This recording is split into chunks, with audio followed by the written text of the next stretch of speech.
כדי שנחיה. תם ונשלם כוסה החוב, עבדים היינו ועכשיו נכועים, אנחנו לא נמות. Allez, c'est bon, vous êtes prêts? On continue. Vous vous rappelez la dernière fois où nous sommes arrêtés? On s'est arrêté sur Ésaü et Jacob. Hein? On avait regardé même combien Isaac était un type de Christ, même dans la trahison. Vous vous souvenez un petit peu? Il y a 15 jours, on a vu qu'en vérité, il y a toute une dimension prophétique derrière tout cela. Mais aujourd'hui, j'aimerais qu'on s'arrête vraiment sur Ésaü, Édom, et qu'on regarde exactement ce que dit le texte à ce propos. Je suis conscient que c'est un gros cours cet après-midi, mais vous allez voir, il est extrêmement important et intéressant de comprendre parce que ça va rejoindre les temps dans lesquels nous sommes aujourd'hui. Le texte nous dit ceci. Genèse au chapitre 27, verset 41, nous nous sommes arrêtés là la dernière fois, où il a été question des bénédictions. Mais il est dit ceci, eh bien, Ésaü conçut de la haine contre Jacob à cause de la bénédiction dont son père l'avait béni. Ésaü disait en son cœur, « Les jours du deuil de mon père vont approcher et je tuerai Jacob, mon frère. » Ésaü conçut de la haine contre Jacob. Normalement, le mot en hébreu, c'est celui qui est au milieu.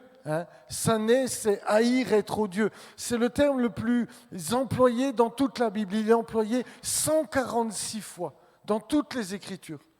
Quand on parle de haïr quelqu'un, c'est ce mot-là. Mais ce qui est intéressant, dans le verset que nous avons lu, au verset 41, il y a un autre mot qui est employé. C'est celui qui est en bas. C'est satam. Satam, c'est haïr, mais écoutez bien, c'est s'opposer à, porter une rancune, mais surtout retenir de l'animosité envers, entretenir de l'animosité.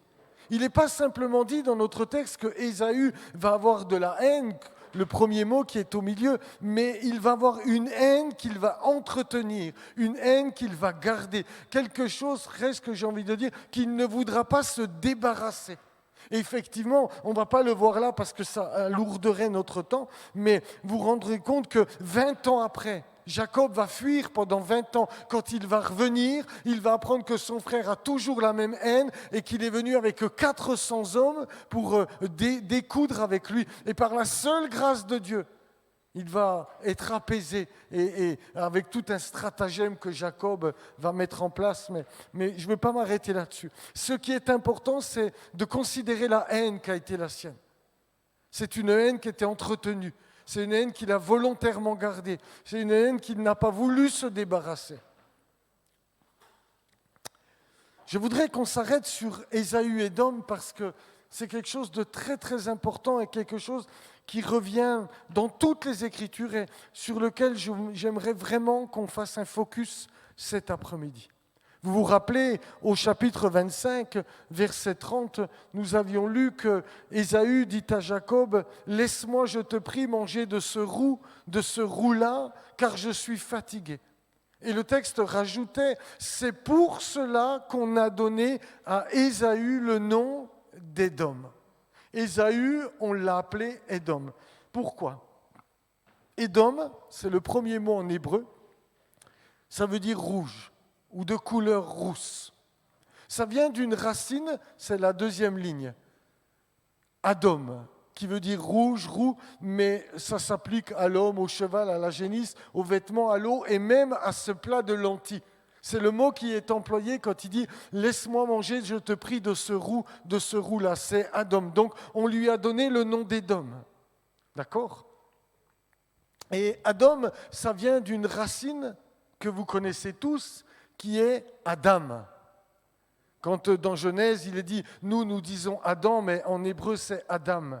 Adam, c'est un être de couleur rouge. Pourquoi? Parce que Adam est tiré de la terre, qui se dit Adama. Et la racine d'Adam, c'est dam, c'est-à-dire le sang. Le sang. Mais c'est très important de comprendre cela. Édom, parce que, je fais court, il vient du sol, il vient de la terre. C'est ce que nous avons vu ces deux dernières fois.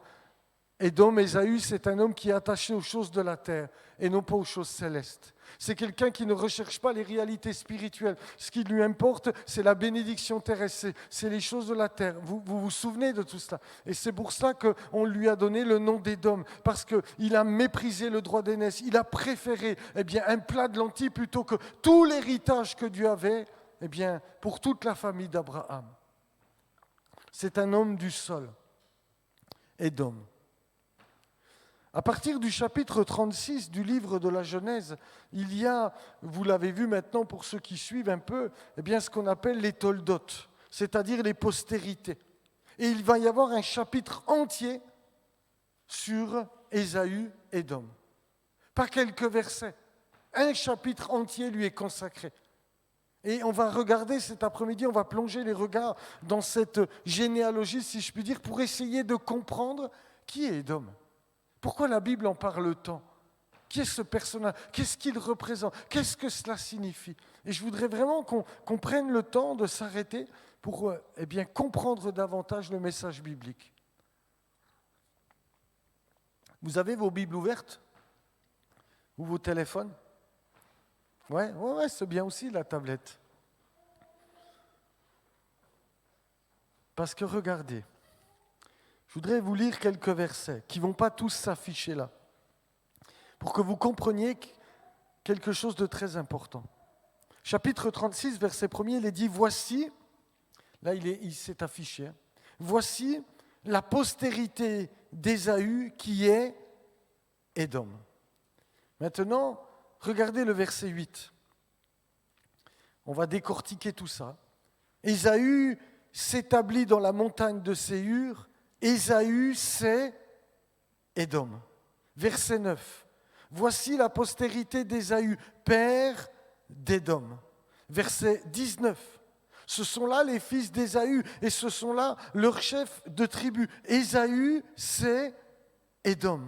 Et puis au verset 43, il se termine le verset « C'est là Ésaü, père d'Édom ». Ça doit attirer notre attention. Quand la Torah se répète ainsi, c'est qu'il y a quelque chose qu'on doit entendre. Vous avez remarqué, il est dit, au premier verset, Ésaü, c'est Édom. Ésaü, c'est Édom. Ésaü, c'est le père d'Édom. Ésaü, c'est Édom. Il y a quelque chose qui est martelé. Il y a quelque chose qui, comme on veut enfoncer un clou, un coup de marteau, il y a plusieurs coups de marteau, quelque chose qui doit résonner dans notre oreille. Se dire, mais comment se fait-il que la Bible insiste tant pour nous dire qu'Ésaü, c'est Édom?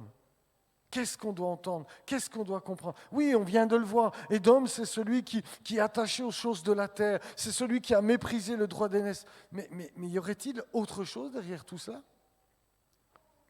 Alors on va faire une petite enquête pour voir qui est Édom et qu'est-ce qu'il représente dans la Bible.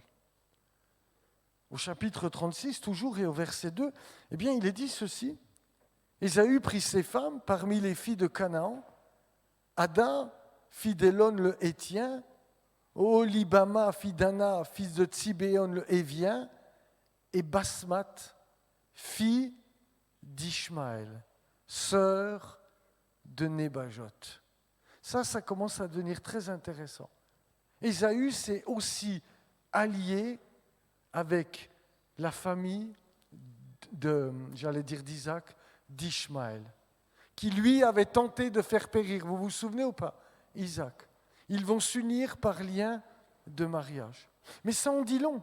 Ça en dit long parce que si vous vous souvenez au chapitre 26, il était dit, verset 34-35, Ésaü, âgé de 40 ans, prit pour femme Judith, fils de Béhéri, le Hétien, et Basmat, fille d'Élon, le Hétien, c'est une autre personne, elles furent un sujet d'amertume pour le cœur d'Isaac et de Rebecca. Et au chapitre 28, versets 8 et 9, il est dit, Ésaü comprit ainsi que les filles de Canaan déplaisaient à Isaac, son père. Donc là, c'est ce qu'on vient de lire au verset 26. Et Ésaü s'en alla vers Ishmaël. C'est très intéressant, parce que bien sûr qu'il va s'unir à Ishmaël.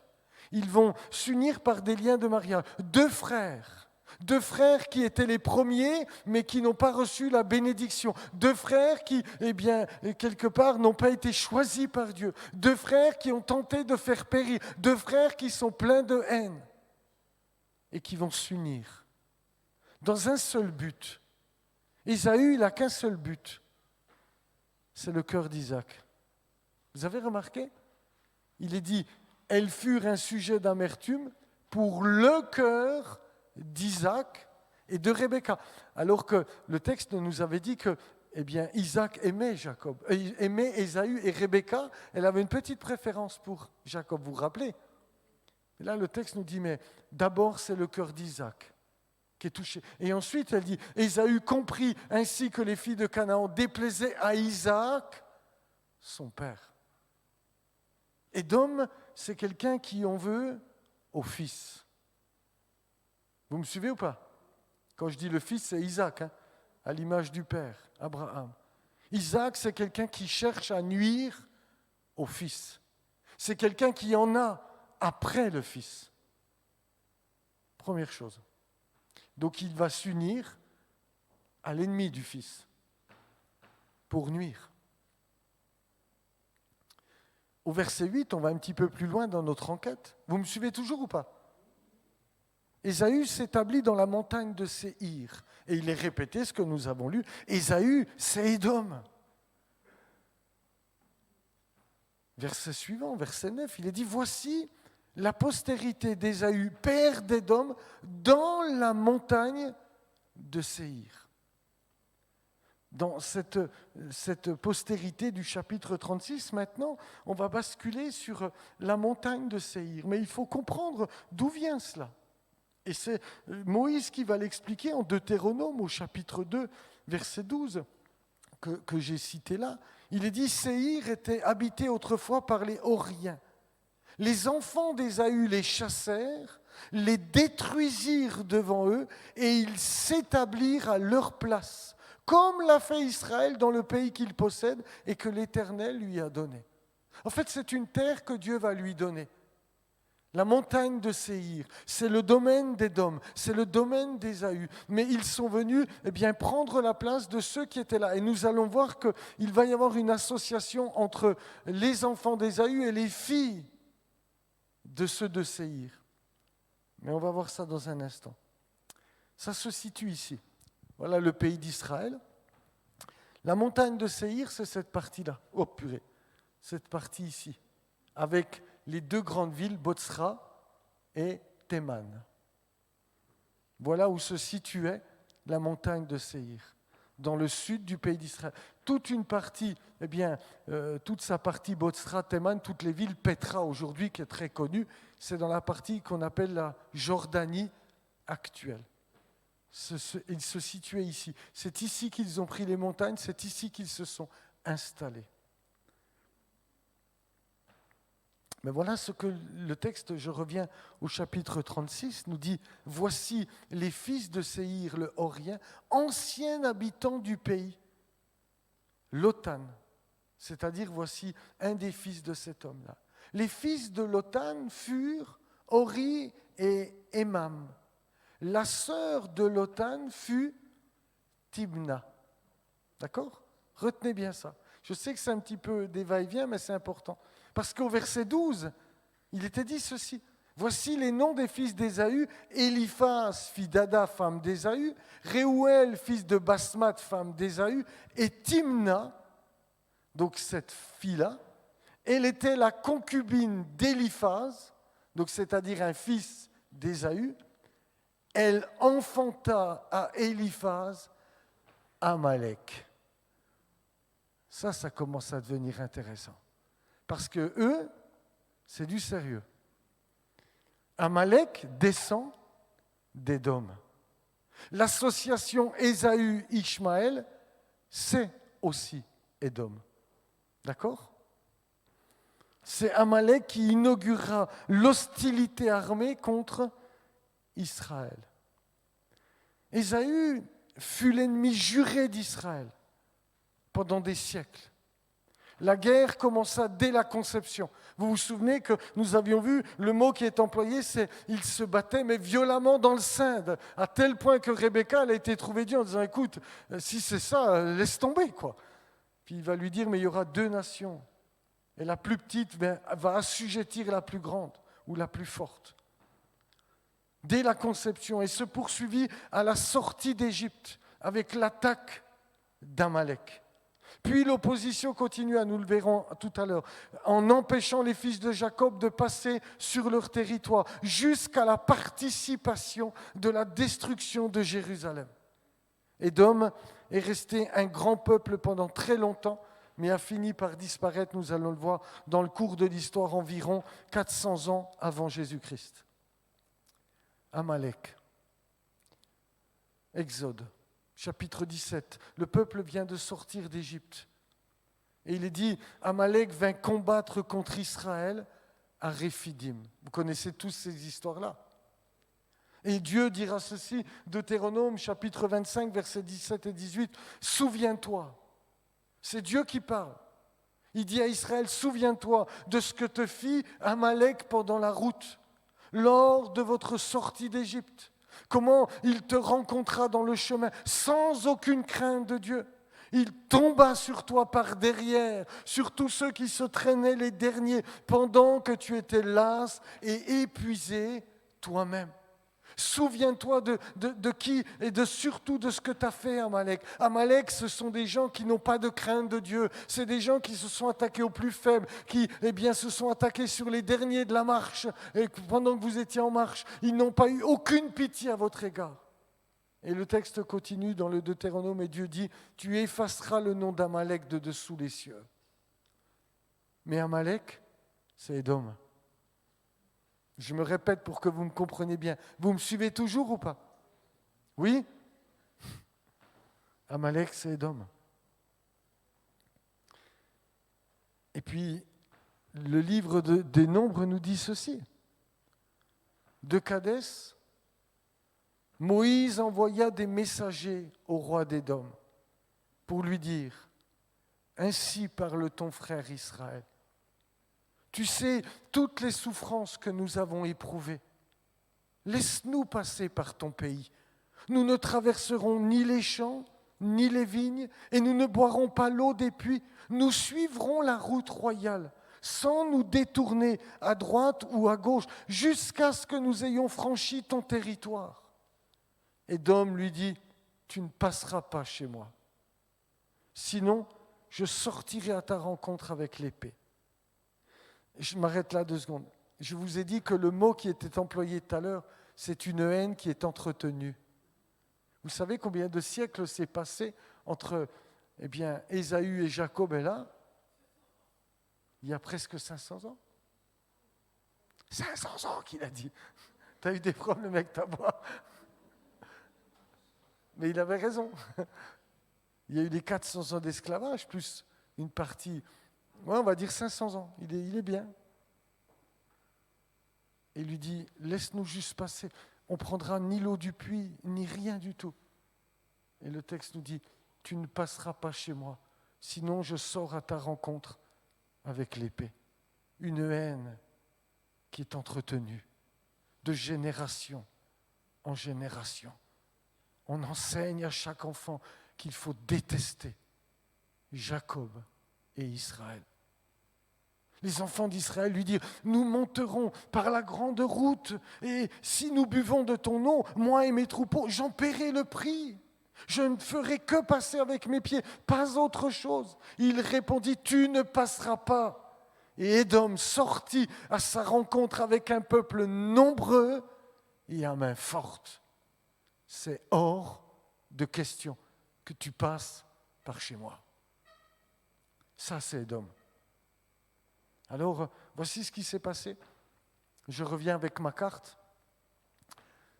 Vous avez vu, j'ai fait une bande bleue. On appelait ça la route de la mer. En fait, il y avait 2 routes commerciales à l'époque biblique. Il n'y en avait que 2.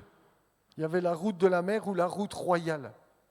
La route de la mer, elle longeait, on sortait de l'Égypte, et elle longeait, elle passait par le territoire de la bande de Gaza, les Philistins à l'époque. Vous vous souvenez, eh bien, quand ils avaient pris cette route, et Dieu, lors de la sortie d'Égypte, avait dit non, vous ne passerez pas par là, parce que les Philistins vont vous attaquer, vous allez prendre peur, etc. Vous connaissez l'histoire. Ça, c'était la route de la mer. Mais elles se rejoignent. Et puis, il y avait la route royale. Eh bien, on appelait ça la route des rois. C'était une route commerciale. C'était une deuxième façon eh bien, de passer pour aller en Assyrie à l'époque biblique. Pour passer de l'Égypte à la Mésopotamie, si vous préférez. Israël se trouve à Kadès. Vous le voyez là ? Ils sont là. Et puis il lui dit, laisse-nous passer. En fait, il voudrait aller tout droit pour rejoindre la route royale. Mais ils vont lui dire, niet, tu ne passeras pas par là. Donc ils ont obligé Israël à descendre et à faire tout le tour pour retrouver. Ils ont fait. Le texte nous dit qu'ils sont passés, ça a duré des mois de marche. Et vous le relirez dans le livre de Deutéronome. Il dit, nous étions sur nos gardes. Nous étions sur nos gardes quand on est passé là parce qu'on ne savait pas si Édom n'allait pas nous attaquer, s'ils n'allaient pas nous prendre en traître. Ils les ont obligés à faire le grand tour. Tu ne passeras pas par chez moi. Maintenant, une troisième réalité qui concerne Édom. On le retrouve dans le psaume 137. Vous connaissez tous ce psaume ?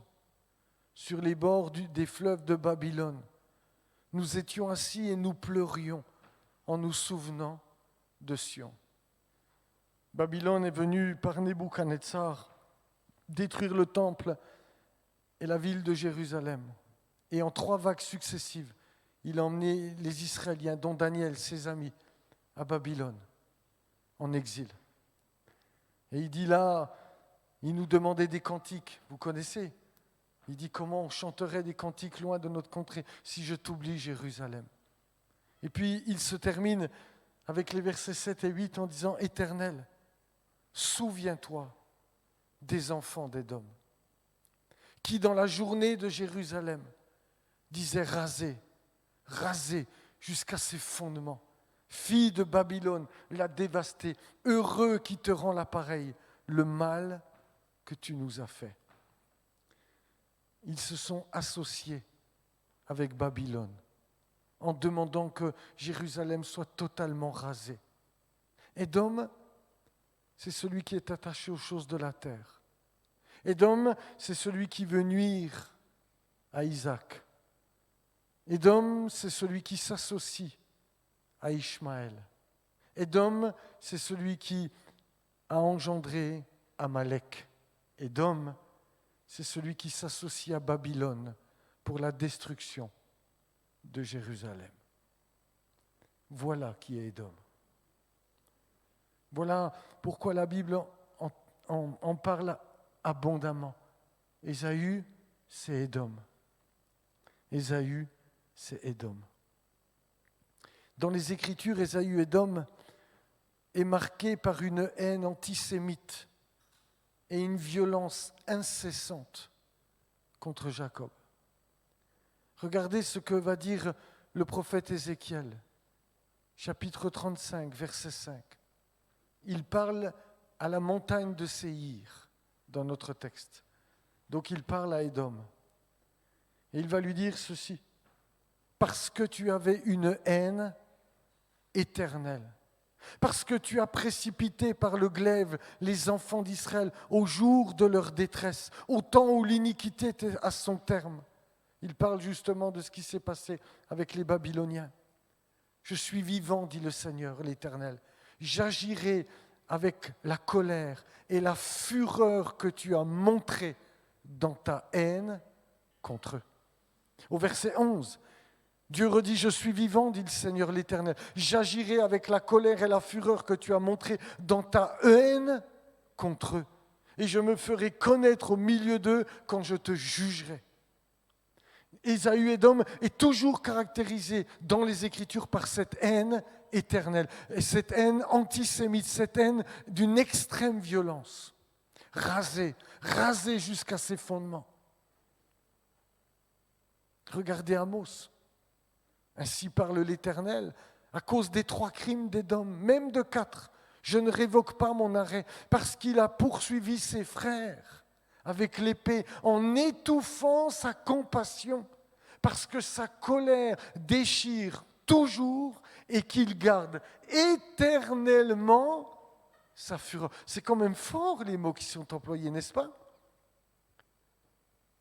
Joël au chapitre 3, regardez ce qu'il est dit. L'Égypte sera dévastée, Édom sera réduit en désert. Pourquoi? À cause des violences contre les enfants de Juda, dont ils ont répandu le sang innocent dans leur pays. Abdias. Vous savez que le prophète Abdias est entièrement consacré à Édom. C'est un tout petit prophète, il n'y a que quelques versets. Je crois qu'il y en a 21 ou quelque chose comme ça. Je vais vous dire ça tout de suite. Regardez. Abdias. Il est où? Osée, Joël, Amos, Abdias. Voilà. Amos, Abdias. Il faut les connaître par cœur, les petits prophètes, sinon on ne les retrouve jamais. 21. Il y a 21 versets. Entièrement consacrés à Édom. On va y revenir. Mais regardez ce qu'il dit. À cause de ta violence contre ton frère Jacob, tu seras couvert de honte et tu seras exterminé pour toujours. Je répète ce que je dis pour que vous compreniez bien. Édom, c'est celui qui a une haine éternelle contre Israël, contre tout ce qui touche aux Juifs. Tout esprit d'antisémitisme, c'est Édom. Toute théologie du remplacement, c'est Édom. Édom, ce n'est pas n'importe quoi dans la Bible. C'est celui qui s'associe avec Ishmaël. Je répète, c'est celui qui a fait des alliances pour la destruction avec Babylone. C'est celui qui a créé Amalek. Et Amalek, c'est celui qui a voulu détruire entièrement le peuple d'Israël dans le livre d'Esther. Vous connaissez l'histoire d'Esther? Il est dit ceci, chapitre 3. Après ces choses, le roi Assuérus fit monter au pouvoir Aman, fils d'Amedata, l'Agagite. En 1 Samuel 15, il est dit ceci. Ainsi parle l'Éternel des armées. Je me souviens de ce qu'Amalek fit à Israël, lorsqu'il lui ferma le chemin à la sortie de l'Égypte. Va maintenant, frappe Amalek, et dévoué par interdit tout ce qui lui appartient. Shaoul bâtit Amalek depuis Havila jusqu'à Chour, qui est en face de l'Égypte. Il prit vivant Agag, roi d'Amalek. Donc quand on se retrouve dans l'histoire du livre d'histoire l'Agagite, c'est le roi d'Amalek. Il est son descendant. Et Flavius Joseph, dans Antiquité judaïque, qui retrace toute l'histoire d'Israël, va dire ceci. Il y avait alors un certain Aman, fils d'Amadatès, amalécite de race. Ceux qui ont décidé d'anéantir, vous connaissez tous le livre d'Esther. Oui, vous êtes d'accord avec moi. Ils ont pris la décision, tout le monde devait mourir, on a jeté le sort, tous les Juifs devaient périr dans les 127 provinces du roi, au même jour, à la même heure, tous, mais grâce soit rendue à Dieu, le sort a été inversé. Ceux qui devaient tuer ont été tués. Celui qui avait fait une potence pour Mardoché a été pendu à la potence. D'ailleurs, on va bientôt faire Pourim, c'est le 3 mars, le 2-3 mars. C'est cette fête-là qui est commémorée. Mais ce que nous devons comprendre, c'est que derrière, toute cette histoire-là, c'est les Amalécites. Derrière les Amalécites, c'est Édom. Vous comprenez ce que je suis en train de dire? Édom, c'est celui qui est derrière tous les génocides. C'est celui qui est derrière toutes les destructions, toutes les atteintes, toute la violence, toute la haine. Ésaü, Édom, c'est pas n'importe quoi dans la Bible. Dans l'Écriture, frères et sœurs, certains noms dépassent leur seule réalité historique pour devenir des figures spirituelles récurrentes. Amalek, Ishmaël, Babylone, apparaissent comme des puissances opposées au dessein de Dieu. Pourtant, derrière ces manifestations diverses se profile une même racine spirituelle qui est Édom. Ces figures, bien que distinctes dans le temps et dans la forme, partagent un même esprit, la contestation de l'élection divine. Ils ne veulent pas être les deuxièmes, ils ne veulent pas qu'Israël soit les premiers, il en est hors de question. Pourquoi ce serait Isaac? Pourquoi ce serait Jacob? Pourquoi ce serait Joseph? Il faut les mettre à mort. Cet esprit trouve son origine en Édom, issu d'Ésaïe, le frère qui méprisa son droit d'aînesse et nourrit une haine durable, j'aurais dû mettre éternelle, contre Jacob. Édom ne combat pas seulement par l'épée, il agit par la ruse, l'assimilation, la récupération spirituelle et ce que nous allons voir un petit peu cet après-midi, la substitution. Ça, c'est Édom. Et c'est très important que nous le comprenions. C'est pourquoi la Bible nous en parle abondamment. C'est pourquoi le chapitre 36 est entièrement consacré avec toute sa généalogie, toute sa postérité, pour qu'on retrouve partout où il se trouve, pour on découvre qui il est véritablement. Les Édomites cessent d'exister comme peuple identifiable, je vous ai dit, à partir du IVe siècle avant Jésus-Christ. À partir. C'est vraiment, disons, 150 avant où on n'entend plus du tout parler d'eux. Ils n'existent plus du tout. Mais, Édom a disparu comme nation, mais demeure dans la Bible, comme une figure prophétique dont l'esprit traverse l'histoire et sera définitivement jugé à la fin des temps. C'est là que ça devient intéressant. Parce que Édom n'existe plus dans l'histoire, mais quand on va reprendre quelques paroles prophétiques concernant le jugement final, c'est d'Édom dont il est question. Vous me suivez toujours ou pas? Dans cette perspective, Édom n'est pas seulement une nation disparue, mais une matrice spirituelle. Les prophètes annoncent son jugement, non parce qu'il fut un ennemi parmi d'autres, mais parce qu'il incarne une opposition permanente, persistante, au cœur même de l'histoire du salut.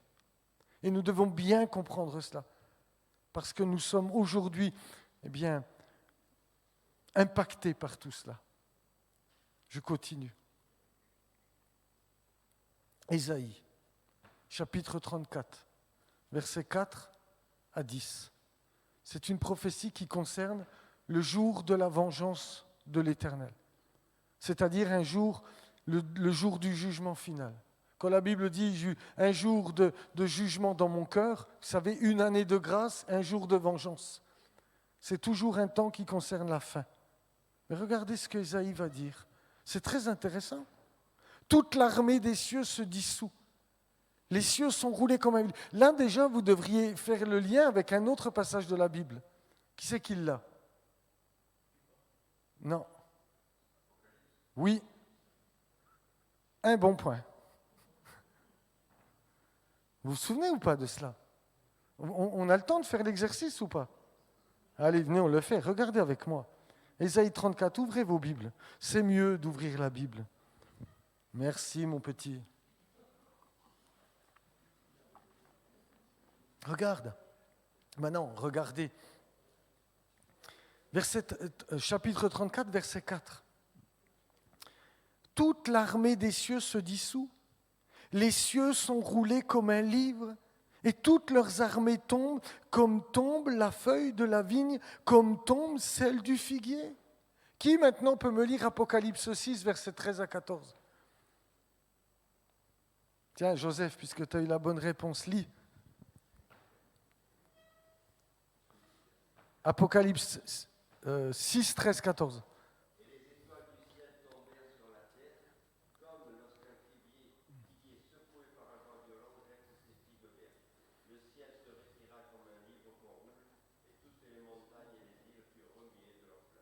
Merci. Vous ne trouvez pas ça intéressant?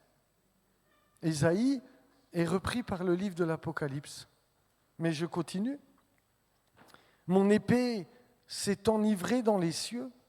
Voici, elle va descendre sur Édom.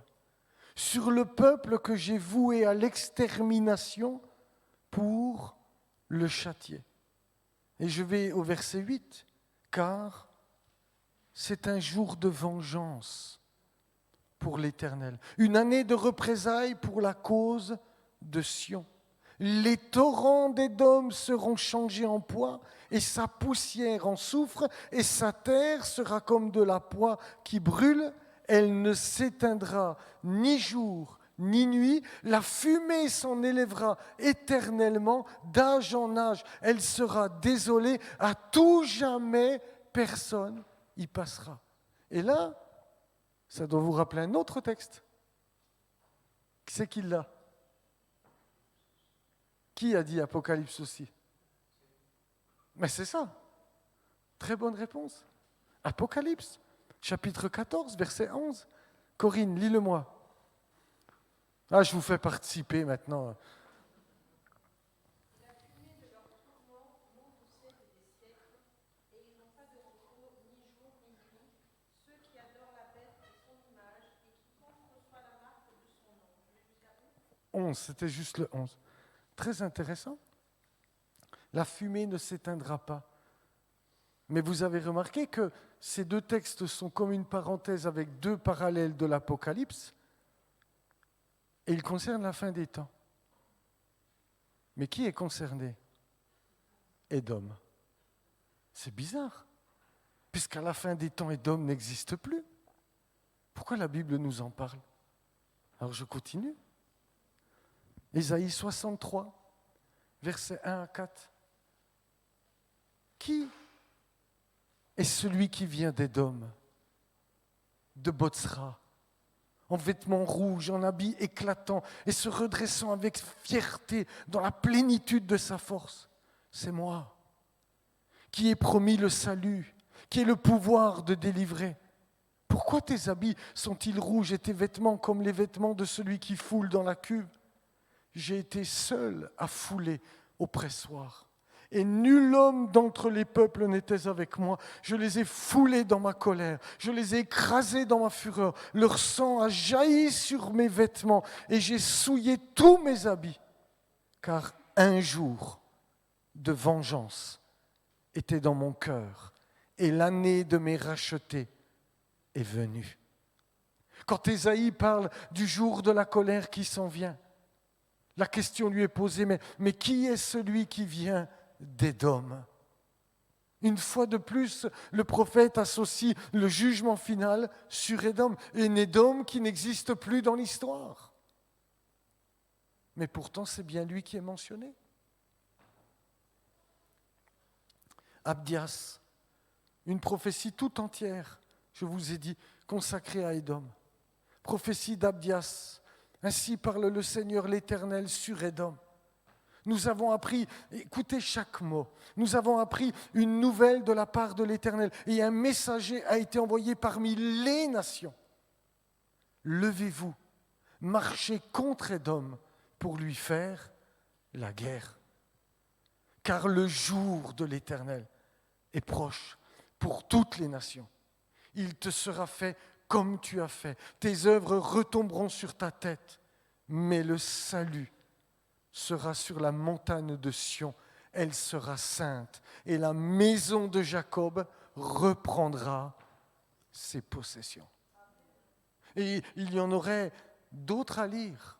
Faites l'exercice à la maison. Un peuple qui n'existe plus dans l'histoire, eh bien, est concerné par le jugement final. C'est toujours de lui dont il est question. C'est toujours d'Édom.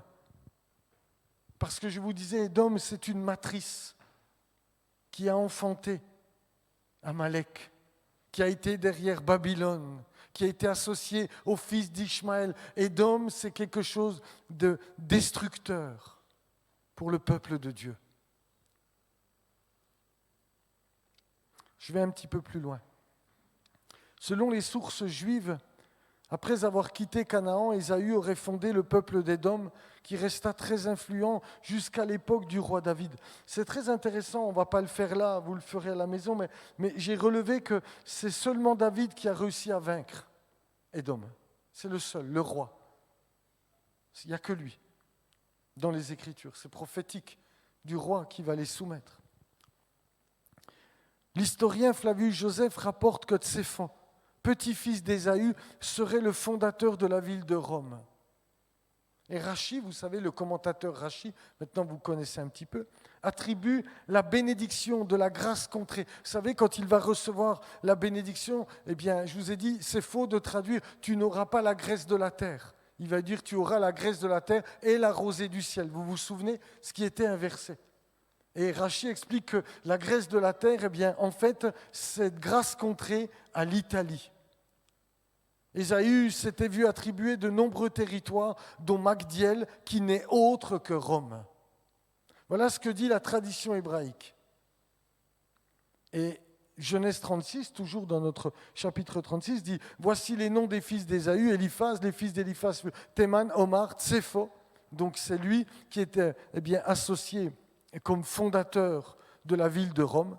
Gaëtam et Kenaz. Et puis, au chapitre toujours 36, versets 40 et 43, il est dit « Voici les noms des chefs issus d'Ésaü, selon les tribus, selon leur territoire et d'après leur nom, Timna, le chef Alva, Jété, le chef Magdiel, etc. etc. » Ce sont là les chefs d'Édom selon leur habitation. Et nous avons lu que, Flavius Joseph, Rachi, pardonnez-moi,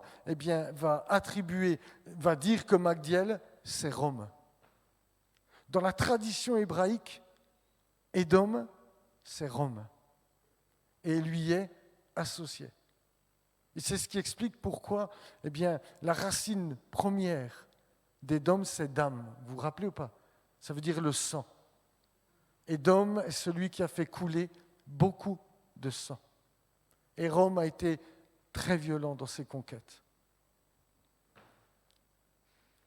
La tradition juive a donc toujours assimilé Ésaü à l'Empire romain et à sa philosophie.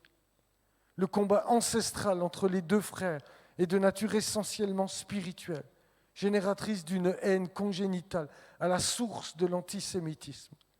La couleur rouge, c'est ce que je viens de vous dire d'Ésaü, rappelle le sang qu'il versera au cours des siècles. Ça, c'est ce que dit la tradition hébraïque. Mais c'est bien que vous le sachiez. Je vais aller encore un petit peu plus loin. Vous me suivez toujours ou pas ? Nous devons encore discerner ici l'esprit d'Ésaü, antisémite, depuis le commencement.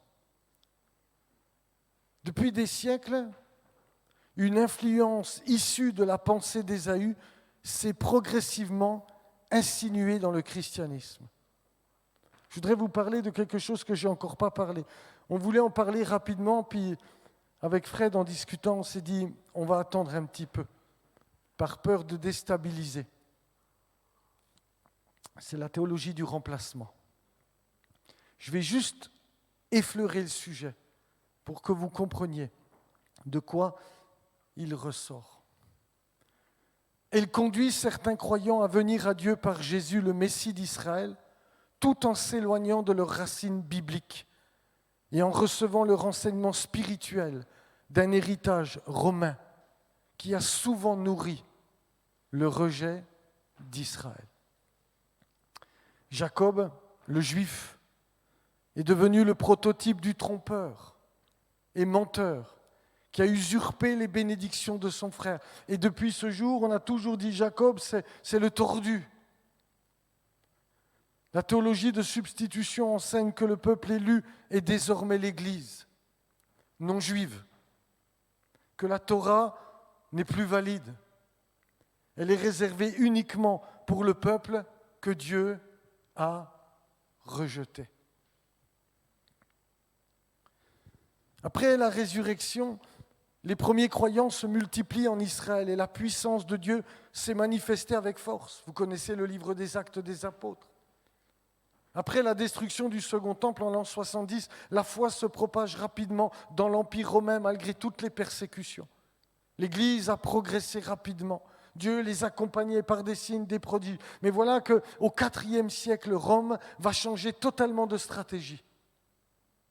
Constantin va se convertir, mais principalement pour des raisons politiques.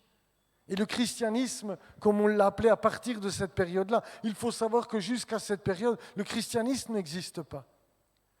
Ça n'existe pas. C'est seulement à partir du IVe siècle que ces noms sont apparus. Et il va être légalisé. Ça va devenir la religion d'État. Il n'y a plus de problème avec les chrétiens. Ils peuvent exercer, puisque Constantin, s'est soi-disant converti.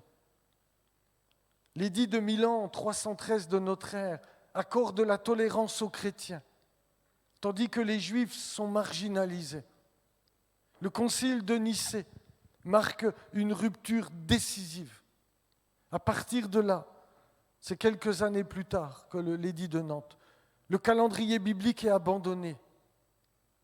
Les fêtes de l'Éternel sont remplacées et l'Église se détache officiellement d'Israël. À partir de là, on ne voudra plus que Pâques soit fêtée en même temps que la Pâque juive.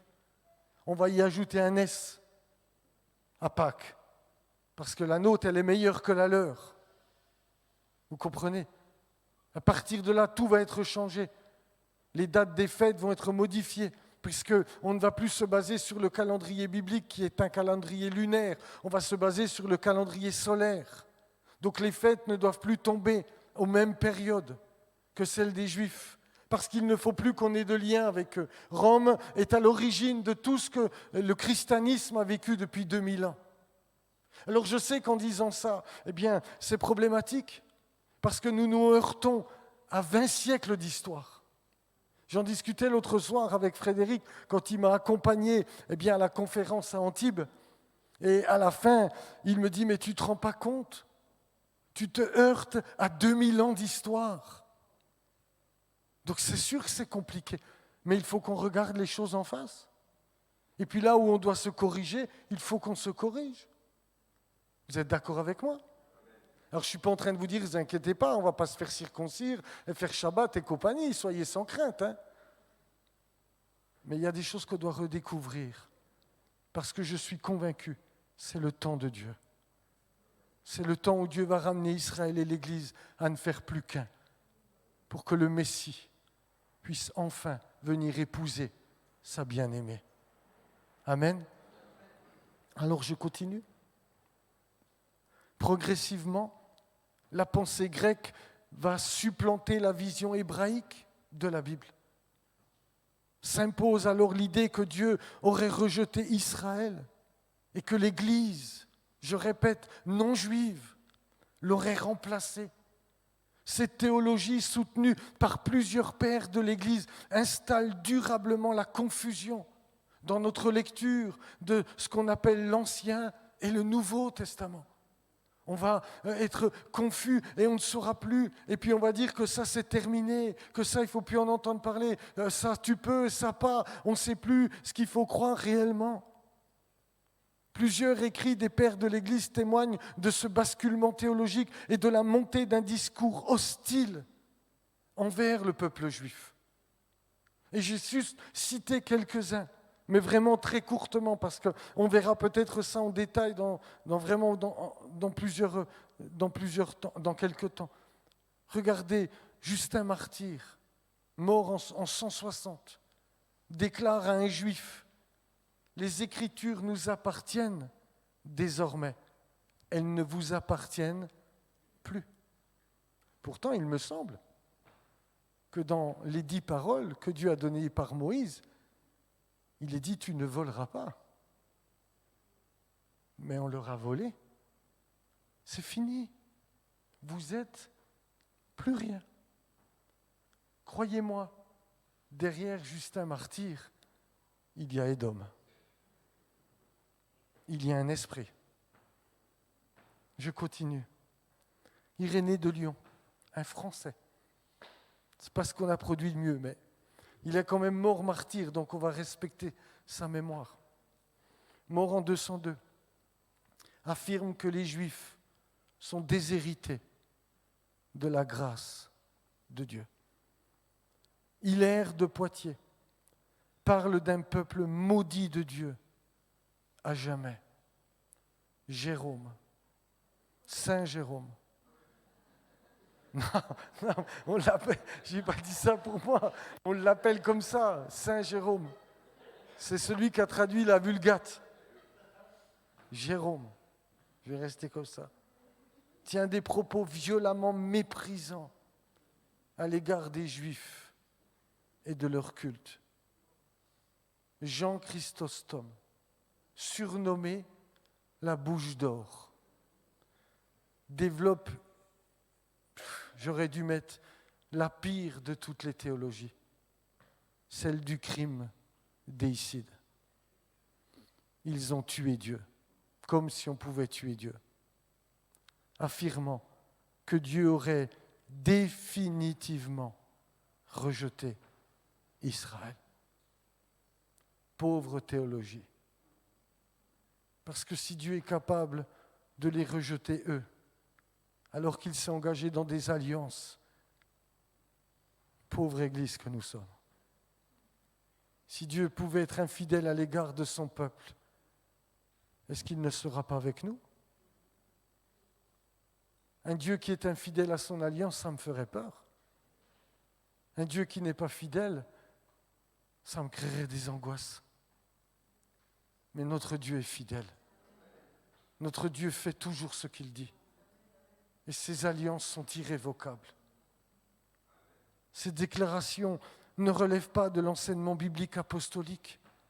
Paul a écrit l'épître aux Romains où il va dire « Dieu aurait-il rejeté son peuple ?» Jamais de la vie. C'est impensable.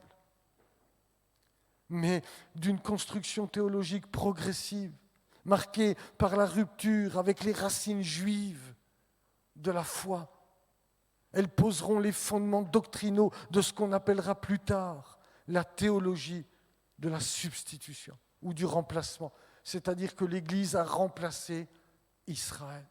Israël, c'est fini.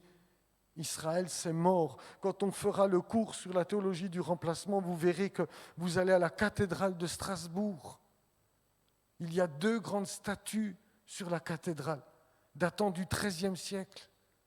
La première, c'est une femme avec les yeux bandés, les tables de la loi cassées, son sceptre brisé en plusieurs morceaux, la tête en bas. Et à côté d'elle, il y a une autre statue. C'est une autre femme qui porte une couronne sur la tête, qui toise de haut cette femme aux yeux bandés. Elle a un sceptre dans la main. Eh bien, cette femme-là, c'est écrit que c'est l'Église. Et l'autre femme aux yeux bandés, c'est la synagogue. C'est Israël. Nous vous avons remplacé. Vous n'êtes plus rien. J'ai fait dernièrement, frères et sœurs, un voyage, moi dernièrement, ça date quand même, il y a 3-4 ans, à Rome. Et quand je suis arrivé à Rome, j'ai visité le Forum Palatin. Vous connaissez pour ceux qui ont été? Le Forum Palatin, c'est là où il y a l'arc de Titus. C'était par là qu'on entrait dans Rome, dans la Rome antique. L'arc de Titus, sur votre gauche, il y a le transport de la Ménorah. Quand les Romains ont pillé le temple et ils ont pris la Ménorah en or et qu'ils l'ont amenée à Rome. Et sur la droite dans l'arc, il y a Titus avec ses 4 chevaux, ou 4 chars, je me rappelle. Non, un char avec 4 chevaux. Ça veut tout dire. Ça veut dire que maintenant c'est nous. Maintenant c'est Rome qui a pris la place de Jérusalem. Jérusalem est fini, Jérusalem est terminé. C'est ça que ça veut dire. Ça, c'est Édom. Un esprit qui veut écraser, qui veut nuire au plus haut point. Israël et Jérusalem. Mais rien à voir avec l'enseignement biblique des apôtres. Rien à voir avec ce que Paul, Pierre, Jean ont pu enseigner dans leur théologie. Je vais vous lire un texte. Ceux qui savent, ils se taisent. Surtout Matthéo. Premièrement, qu'on incendie leur synagogue et qu'on recouvre de terre et ensevelisse ceux qui refusent de brûler, afin que plus personne n'en voie la moindre trace pour l'éternité. Puis, leurs maisons doivent être détruites et rasées, car ils y pratiquent les mêmes choses que dans leur synagogue. Enfin, il faut leur enlever leurs livres de prière et leurs écrits talmudiques. On devrait interdire à leurs rabbins d'enseigner sous peine de mort. Ils sont un fardeau, une peste, une calamité dans notre pays. Qui a écrit ça? Martin Luther. Le grand réformateur, Martin Luther. Ça fait peur, Marie-Jo. Ça vous fait pas peur? Comment se fait-il qu'après la Réforme, on n'a pas réussi à se débarrasser de ces siècles d'histoire? Comment se fait-il que cette théologie qui est sortie de Rome, il faut dire les choses, nous n'avons pas réussi à nous en débarrasser? Parce que derrière, il y a Édom. Parce que derrière, il y a un esprit. Parce que derrière, il y a une puissance de ténèbres, comme jamais, qui veut le ravir, qui veut les nuire, qui veut s'attaquer à Isaac, notre Seigneur, personnellement. Toute théologie qui méprise, nie ou rejette Israël doit elle-même être rejetée, car elle s'oppose au dessein révélé de Dieu dans les Écritures. Parce que Dieu sera fidèle à son alliance. Et Dieu a commencé de le faire. Et il faut que l'Église, elle prenne conscience des enjeux spirituels. Il faut que l'Église, elle comprenne les temps dans lesquels nous sommes. Il faut que l'Église réalise que derrière tout ce que nous vivons dans notre temps, tout ce que nous vivons dans notre siècle, tout ce désir de nuire et de détruire, la Shoah, le 7 octobre, tous les pogroms, c'est animé par une seule matrice, Édom. Toute la théologie du remplacement dans l'histoire du christianisme est liée à un seul esprit, Édom. Il faut que nous comprenions, et c'est la raison pour laquelle, frères et sœurs, je reviens et je termine avec ça, les prophéties de la fin des temps concernent Édom. C'est cet esprit qui veut les détruire, cet esprit qui veut les nuire, mais le Jésus lui-même dira, comme tu as fait, je te ferai. Sortez du milieu d'elle, mon peuple, et séparez-vous, dit le Seigneur. Ne touchez pas à ce qui est impur, ne participez pas à ces péchés, afin que vous n'ayez pas part à ces fléaux. Nous devons comprendre ce que nous sommes en train de vivre. Nous devons réaliser pourquoi le livre de la Genèse insiste tant sur Édom, pourquoi les prophètes parlent tant d'Édom, pourquoi dans la fin des temps, c'est Édom qui sera jugé. Parce que derrière tout cela, il y a un esprit qui est à l'œuvre. Et il faut que nous en soyons débarrassés. Il faut que nous en soyons purifiés. Et je crois que ce que Dieu veut faire pour son Église aujourd'hui, c'est nous restaurer dans notre compréhension des Écritures. C'est nous apporter la redécouverte du message des apôtres. C'est qu'il faut qu'on prêche la saine doctrine comme les apôtres l'ont prêché. Et Israël a toute sa place dans cette théologie-là. Tout le reste est animé par Édom. Et nous devons veiller comme jamais, frères et sœurs. Et je termine, c'est ma dernière slide, je vous promets, c'est vrai. Regardez, c'est Paul qui dit ça. Ne te glorifie pas. Hein, il parle des branches qui ont été retranchées. Mais, quelle heure il est? Une seconde. Non, laissez-moi une seconde. Une grande seconde. C'est des secondes suisses. Elles vont tout doucement. Tout à l'heure, on discutait avec Chantal. Elle est où, Chantal? Elle se cache.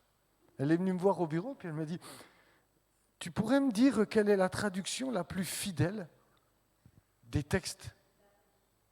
Voilà. Et je lui dis, si tu veux vraiment du littéraire, il faut Darby. Darby, un mot, c'est un mot.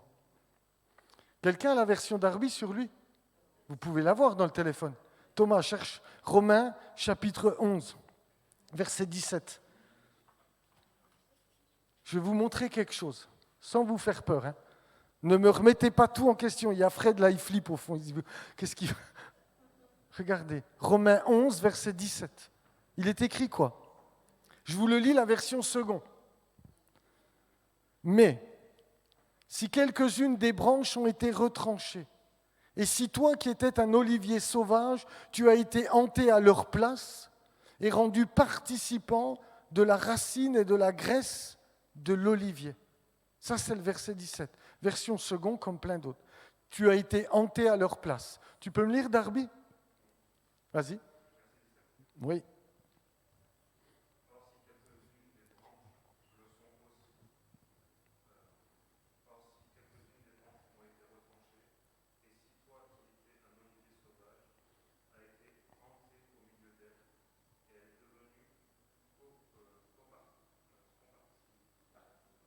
Coparticipant. Voilà, merci. Vous n'avez pas remarqué une différence? Je relis bien. Tu as été hanté à leur place. Mais dans le grec, tu as été hanté au milieu d'eux. Ça change tout, ça. Parce que même dans nos versions, il se peut qu'il y ait un esprit qui a travaillé pour nous dire, eux, c'est fini. Alors qu'en fait, nous avons été greffés au milieu d'eux, pas à leur place. Une partie simplement a été retranchée. Une partie, pas tout Israël. Il y a toujours eu un Israël fidèle. Vous me suivez mon raisonnement? C'est très important. Et donc il continue avec ce verset 18. Ne te glorifie pas aux dépens de ces branches. Si tu te glorifies, sache que ce n'est pas toi qui portes la racine, mais que c'est la racine qui te porte. Si on est greffé sur cette racine nourricière, tout naturellement, on va en tirer l'huile nécessaire qui va nous permettre de tenir nos lampes allumées jusqu'à la venue de l'époux. Notre solidarité avec Israël est vraiment tout bénef. Si vous voulez de l'huile, restez attaché à la racine. Vous êtes d'accord avec moi? Parce que c'est cela dont il est question dans les 10 vierges. Est-ce que nous aurons de l'huile à la fin des temps ou pas? Et moi je vous dis, si vous voulez de l'huile, restez fermement attachés à la racine.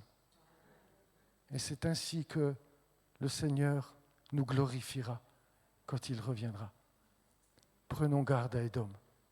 Prenons garde à tout cet esprit qui règne dans notre siècle présent, à tous ceux qui veulent nuire à Israël, parce que c'est contre Dieu lui-même qu'ils sont en guerre.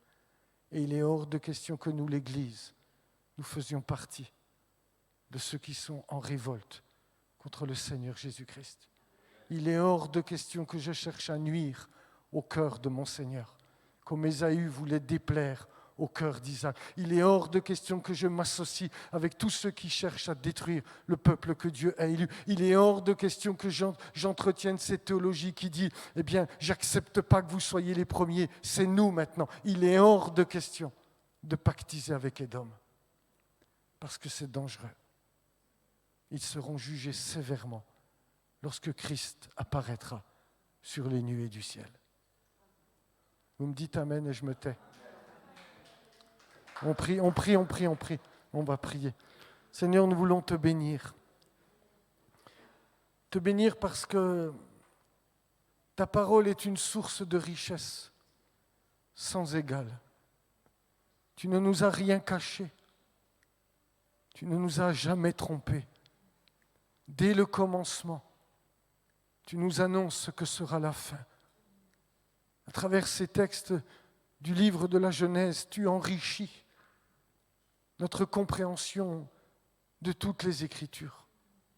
À travers ces textes, Seigneur, tu nous permets de mieux comprendre les temps dans lesquels nous sommes. Je te prie pour que tu continues à le faire. Je te prie pour que tu nous gardes. Tu nous gardes de tout ce qui est contraire à ta volonté.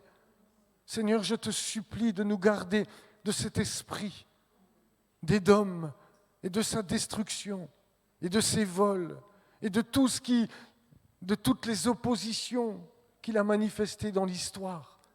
Chaque génocide, chaque pogrom, Chaque théologien du remplacement était animé par son esprit.